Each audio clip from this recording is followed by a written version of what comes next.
Hello friends, मैं CA Karan from Sudiksha coaching और आज हम इस चैनल की स्टार्ट करने वाले हैं 11th-12th जीएसईबी कॉमर्स स्टूडेंट के लिए। अरे हाँ सर, उतना तो हमें भी पता है, आप चार्टर्ड अकाउंटेंट हो, इसका मतलब है कि आप कॉमर्स फील्ड के एक्सपर्ट होंगे। जी हाँ, तो ये पूरा का पूरा चैनल रहेगा English medium and Gujarati medium दोनों के लिए। तो चलिए स्टार्ट करते हैं आज से चैप्टर नंबर 5 ओसी का स्टाफिंग, जिसका टोटल वेटेज है 15 मार्क्स का। पूरा का पूरा चैप्टर मैं चार्ट रिवीजन की मदद से आपको याद कराऊंगा। लेकिन स्टार्ट करने से पहले सर, हमारे दो डाउट है।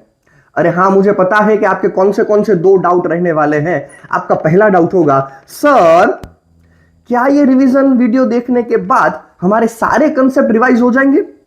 जी हाँ, मैं आपको उतनी गारंटी देता हूं कि आपके सारे कंसेप्ट रिवाइज तो हो ही जाएंगे, साथ में याद भी हो जाएंगे, क्योंकि पूरा का पूरा चार्ट रिवीजन मेमोरी टेक्निक की मदद से याद कराने वाला हूं। और आपका दूसरा और आपका फेवरेट सवाल होगा, क्या सर आप हमें आईएमपी देने वाले हो? जी हाँ, ठीक है, आईएमपी में तो 100% आपको दूंगा। जहां पे भी मैं अपनी सिग्नेचर कर दूं, समझ लेना कि वो सिग्नेचर सवाल होगा जो आपकी मार्च 2026 एग्जाम के लिए मोस्ट इंपॉर्टेंट सवाल होगा। तो आइए स्टार्ट करते हैं 15 मार्क्स का चैप्टर स्टाफिंग। सबसे पहले देखते हैं कि स्टाफिंग का मीनिंग क्या है।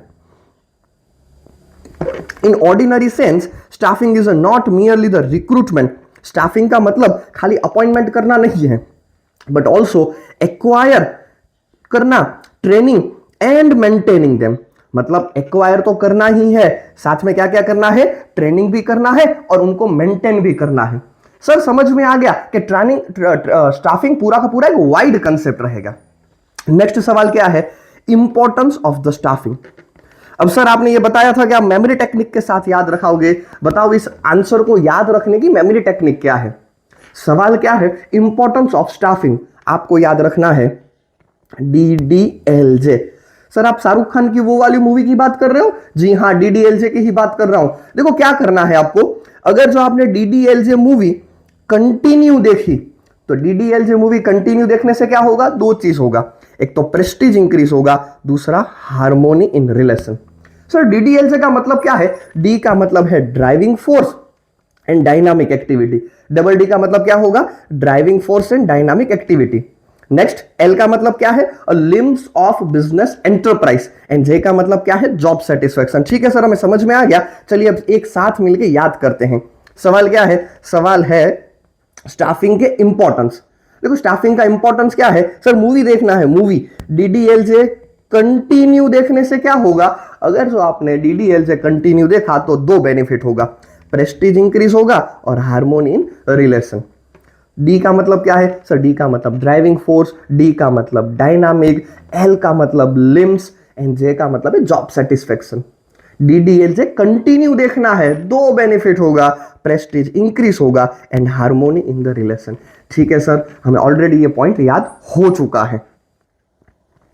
दूसरा सवाल क्या है, दूसरा सवाल है कैरेक्टरिस्टिक्स ऑफ द स्टाफिंग। देखो स्टाफिंग का कैरेक्टरिस्टिक्स क्या है, यहां पे आपको दो दो पॉइंट साथ में याद रखना है। सबसे पहला पॉइंट क्या है, important function of the management and relation with other managerial function. मतलब याद क्या रखना है सर, यहां पे मैनेजमेंट एंड मैनेजर याद रखना है।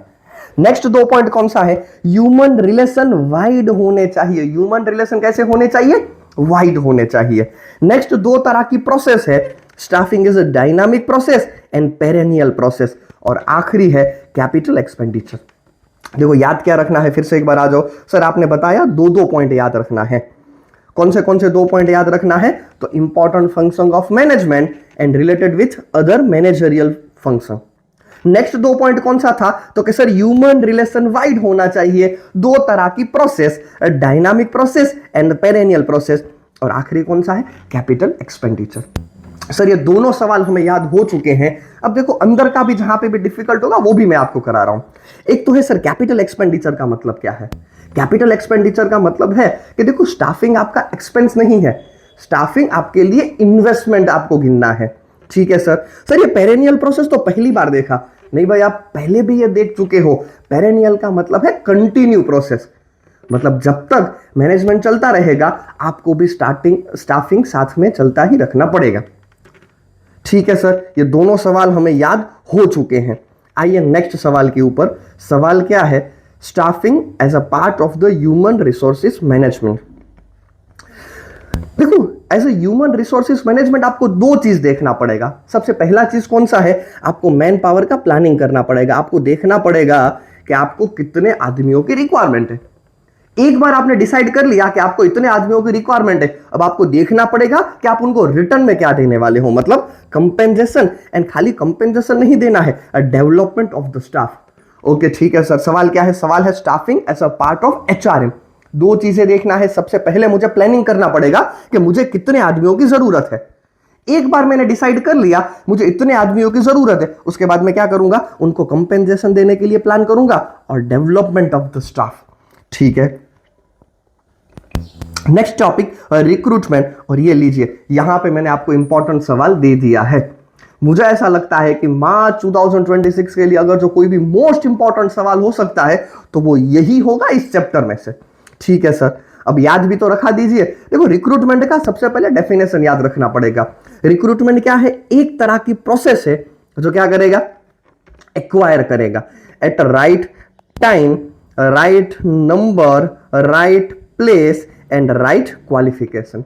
मतलब रिक्रूटमेंट एक तरह की प्रोसेस है जो क्या करेगा? एक्वायर करेगा at right time, right number, right time, right number, right place and person with right qualification. मतलब आप ऐसा कहना चाहते हो कि हमें इस हिसाब से याद रखना है कि T N P N Q, T N P Q. जी आप सही समझे हो।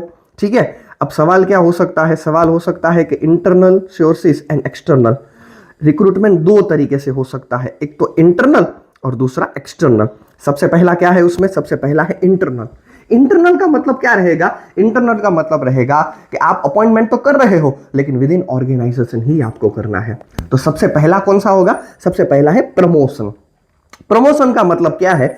whenever any post is vacant or a new position is created, promotion should be given by management।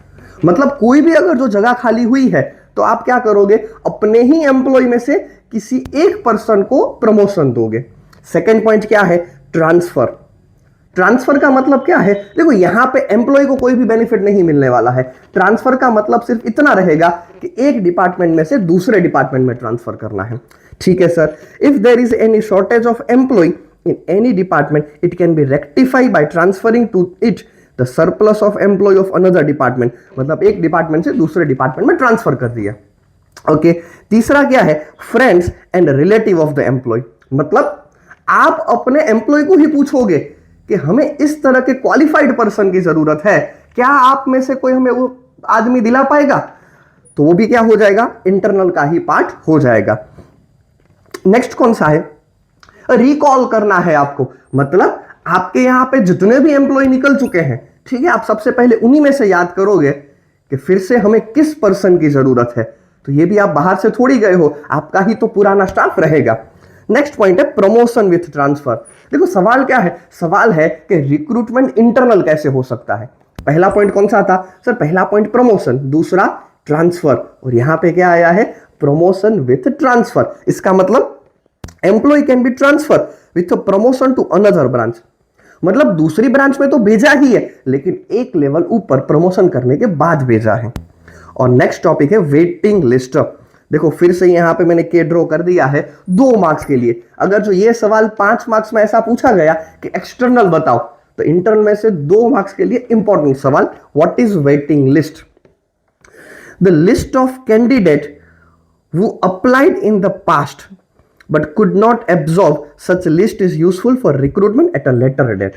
मतलब ऐसे लोग कि जिन्होंने हमें पहली बार जब भी हमने रिक्रूटमेंट किया था तब हमारे पास आए थे लेकिन उस समय उस पर्सन को हम नहीं रख सके, लेकिन हमने हमारी वेटिंग लिस्ट में उसका नाम ऑलरेडी लिख दिया है।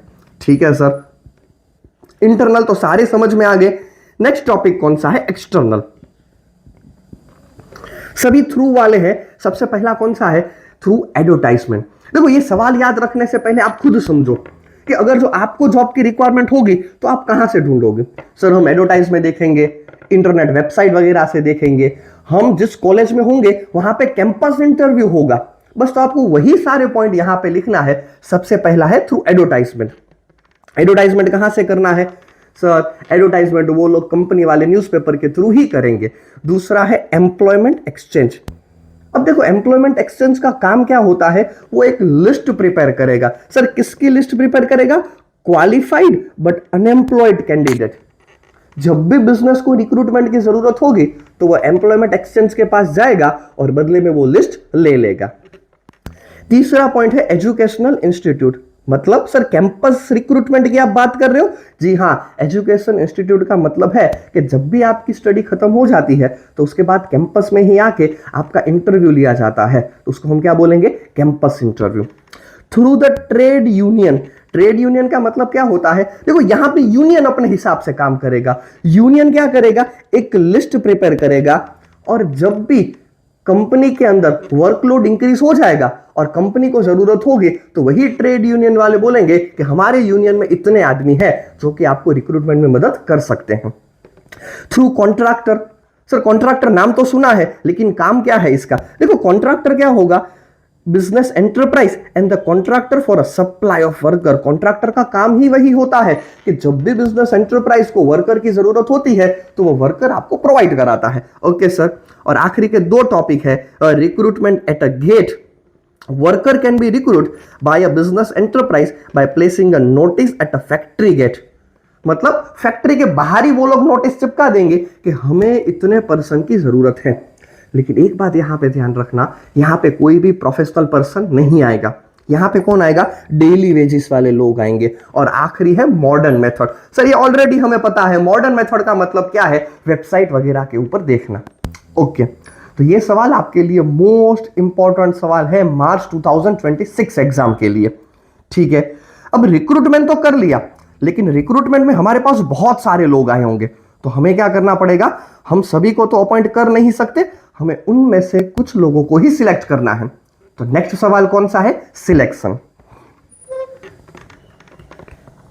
सिलेक्शन का मतलब क्या है? Select a proper candidate from the application received. मतलब सर आप ऐसा कहना चाहते हो कि रिक्रूटमेंट में जो भी आपके पास कैंडिडेट आए थे उनमें से आप कुछ लोगों को ही सिलेक्ट करोगे? जी हां। सवाल क्या है? सवाल है प्रोसेस ऑफ सिलेक्शन। अब देखो प्रोसेस ऑफ सिलेक्शन में क्या है? सबसे पहला रहेगा वेलकमिंग एंड प्राइमरी मीटिंग। मतलब जैसे ही कैंडिडेट आएंगे आप क्या करोगे? वेलकम करोगे। अच्छा, वेलकम के बाद दूसरा पॉइंट क्या है? Receiving end screening application. मतलब आप जितने भी कैंडिडेट आए हैं उन सभी का आप एप्लीकेशन लोगे और चेक करोगे कि आपके काम के कितने हैं। फॉर एग्जाम्पल, आपको चाहिए था एमबीए वगैरह कोई पर्सन, लेकिन बहुत सारे लोग ऐसे होंगे कि जो विदाउट एमबीए अदर डिग्री के साथ आए होंगे, तो आप यहीं से उनको क्या करोगे? आप यहीं से उनको बोल दोगे कि हमें आपकी कोई रिक्वायरमेंट नहीं है, हमें इन पर्सन की रिक्वायरमेंट है। ओके, देखो सवाल क्या है? Process of selection. दो पॉइंट याद करते हैं क्योंकि प्रोसेस दिया है, सीक्वेंस याद रखना पड़ेगा। सबसे पहला पॉइंट कौन सा है? सबसे पहला पॉइंट है वेलकमिंग एंड प्राइमरी मीटिंग।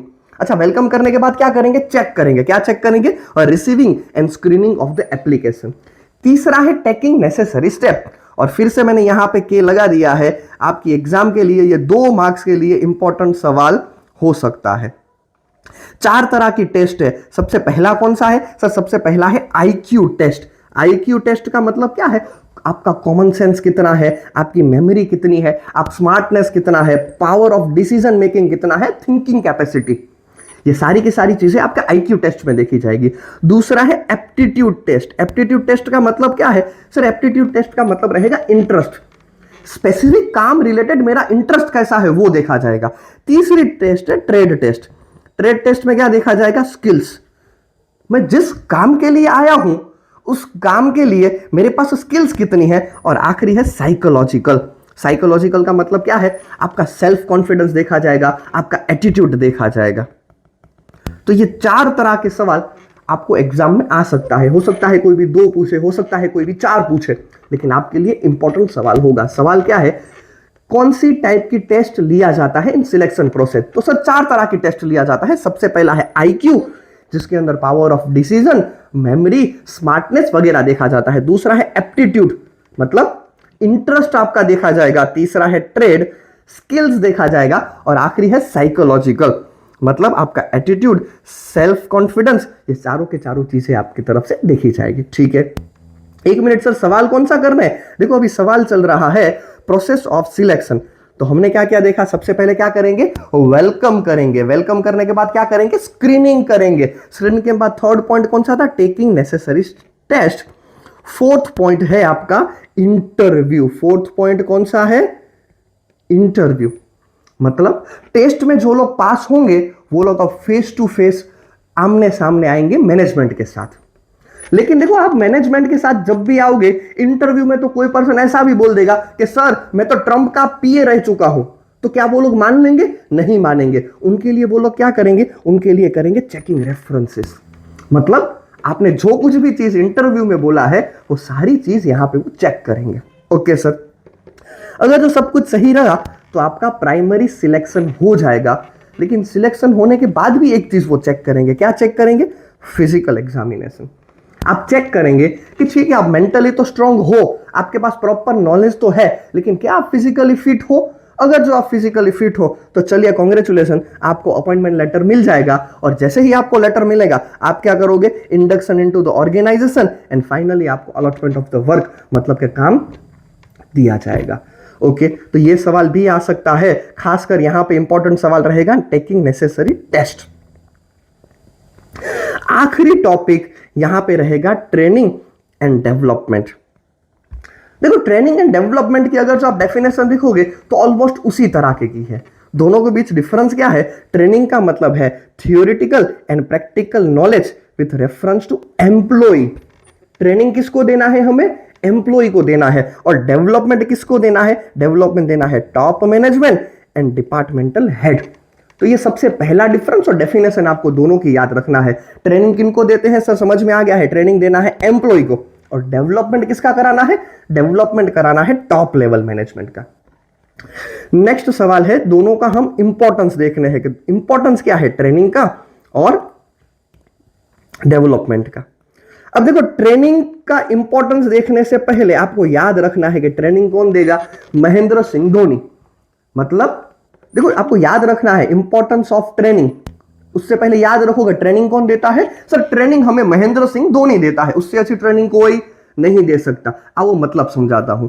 सबसे पहले 3 बेनिफिट याद रखना है, 3 तरह के benefit, increase and other benefit. अगर जो आपने आपके एम्प्लॉय को प्रॉपर ट्रेनिंग दिया है तो बेनिफिट क्या होगा? Increase in profit, increase in job satisfaction and other benefit. ठीक है सर, 2 चीज रिडक्शन होगी, reduction in expense and reduction in labour turnover. Sir turnover increase होना चाहिए, यहां पे तो रिडक्शन लिखा है। अरे टर्नओवर इंक्रीज होना चाहिए लेकिन लेबर टर्नओवर रेट डिक्रीज होना चाहिए। मतलब लेबर टर्नओवर रेट का मतलब है कि आपके कंपनी में कितने लोग जॉब छोड़ के जा रहे हैं, तो वो तो कम होना चाहिए। ओके सर, हमें याद हो चुका है, लेकिन फिर से एक बार आ जाइए। सवाल क्या है? सवाल है ट्रेनिंग के इंपॉर्टेंस, 3 तरह के बेनिफिट और 2 reduction, increase in profit, increase in job satisfaction and other benefit. 2 तरह के reduction, reduction in expense and reduction in labour turnover rate. और ट्रेनिंग कौन देगा? ट्रेनिंग देगा MSD, modern information safety growth and development of the employee. Okay sir, अब समझ में आ गया कि ट्रेनिंग कौन देगा? MSD देगा। मतलब 3 तरह के इंक्रीज, 2 तरह के रिडक्शन, और ट्रेनिंग कौन देगा? MSD। M का मतलब क्या है? Modern information safety growth and development of the employee. Okay, अब याद रखते हैं कि बेनिफिट ऑफ द डेवलपमेंट, लेकिन उससे पहले थोड़ा मुझे बताओ तो कि डेवलपमेंट किसको देना है? सर हमें याद रह चुका है, डेवलपमेंट आपको करना है टॉप लेवल मैनेजमेंट का। ठीक है, आइए देखते हैं कि उनका बेनिफिट क्या है। पहले फिर से 3 तरह के बेनिफिट। बेनिफिट कौन सा है? Increase in technical knowledge.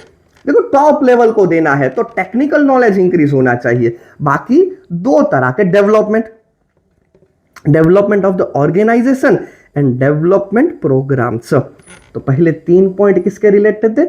Increase and development. मतलब increase in technical knowledge, development of organisation and developed programmes. Okay, next 2 R वाले, reduce the stress and research and new ideology. और उसके बाद क्या है? S। देखो ये दोनों R, effective supervision and solution to the problem. और अगर जो आप टॉप लेवल को प्रॉपर डेवलपमेंट दोगे तो बेनिफिट क्या होगा? Optimum use of the resources.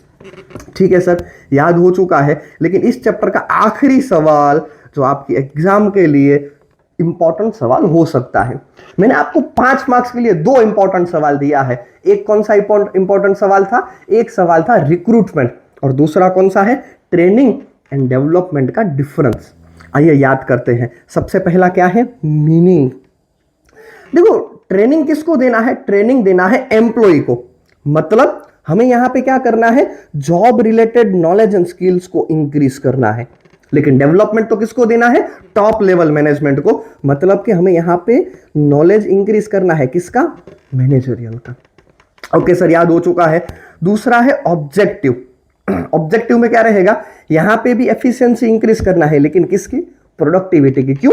क्योंकि एम्प्लॉय को हम ट्रेनिंग देंगे, जितना एम्प्लॉय को ट्रेनिंग देंगे उतना आपकी प्रोडक्टिविटी इंक्रीज होगी। और दूसरा क्या है? यहां पे पर्सनालिटी और मैनेजरियल डेवलपमेंट। देखो, ये टॉप मैनेजमेंट की बात हो रही है। मतलब मैनेजर का नॉलेज ग्रोथ होना चाहिए और पर्सनालिटी मैनेजर की इंक्रीज होनी चाहिए। ठीक है।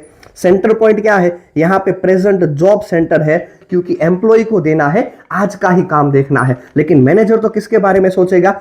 Future career and challenges are the focus. Okay sir, time and expensive. देखो, एम्प्लॉय को आप शॉर्ट टर्म की देखो ट्रेनिंग दोगे तो चलेगा, लेस कॉस्टली होगा। लेकिन यहां पे क्या होगा? आपको लॉन्ग टर्म के बारे में, फ्यूचर के बारे में सोचना है। और टॉप मैनेजमेंट को आप जो भी ट्रेनिंग डेवलपमेंट दोगे वहां पे कॉस्ट भी कैसा लगेगा? हाई लगेगा। वो इम्पार्ट मतलब ट्रेनिंग कौन देगा और डेवलपमेंट कौन देगा? तो ट्रेनिंग कौन देगा? Supervisor, expert and senior staff, मतलब ऑर्गेनाइजेशन से कोई पर्सन दे देगा। लेकिन डेवलपमेंट कौन करेगा? Educational institute and expert. Already आपको टॉप लेवल मैनेजमेंट के बारे में डेवलपमेंट कराना है तो आपको एक एक्सपर्ट बुलाना पड़ेगा। टू वूम? सर, ये तो पहला ही पॉइंट होना ही चाहिए याद करने के लिए, एट लोअर लेवल। और यहां पे क्या होगा? Middle and top level.